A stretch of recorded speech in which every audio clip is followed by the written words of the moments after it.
മുണ്ടക്കൈ ഉരുൾ ദുരിതബാധിതർക്കായി മുസ്ലിം ലീഗ് നിർമ്മിക്കുന്ന വീടുകൾ ഫെബ്രുവരി 28-ന് കൈമാറും. ആദ്യഘട്ടമായി 50-ലധികം വീടുകളാണ് കൈമാറുക. 105 വീടുകളാണ് ദുരിതബാധിതർക്കായി മുസ്ലിം ലീഗ് നിർമ്മിച്ചു നൽകുന്നത്. മേപ്പാടി പഞ്ചായത്തിലെ തൃക്കൈപ്പറ്റ വെള്ളിത്തോട് പ്രദേശത്ത് 11 ഏക്കർ സ്ഥലത്താണ് ദുരന്തബാധിതർക്കായുള്ള വീടുകളുടെ നിർമ്മാണം പുരോഗമിക്കുന്നത്. 2000 സ്ക്വയർ ഫീറ്റ് വീട് നിർമ്മിക്കാനുള്ള അടിത്തറയോടുകൂടി 1000 സ്ക്വയർ ഫീറ്റ് വീടുകളാണ് നിർമ്മിക്കുക.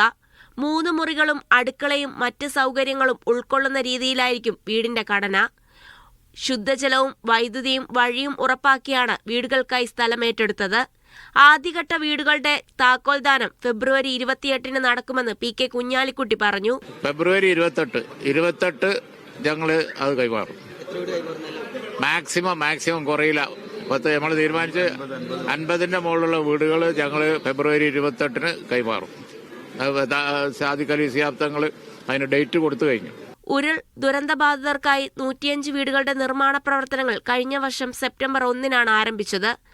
ആദ്യഘട്ടത്തിൽ നിർമ്മിക്കുന്ന വീടുകൾക്ക് സംസ്ഥാന പ്രസിഡന്റ് പാണക്കാട് സാദിഖ് അലി ശിഹാബ് തങ്ങളാണ് ശിലയിട്ടത്. ദുരന്തബാധിതരുടെ ആവശ്യപ്രകാരമാണ് മേപ്പാടി പഞ്ചായത്തിൽ തന്നെ പദ്ധതിക്കായി സ്ഥലം വാങ്ങിയത്.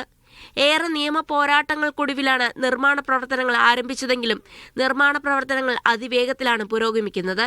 മീഡിയ 1 വയനാട്.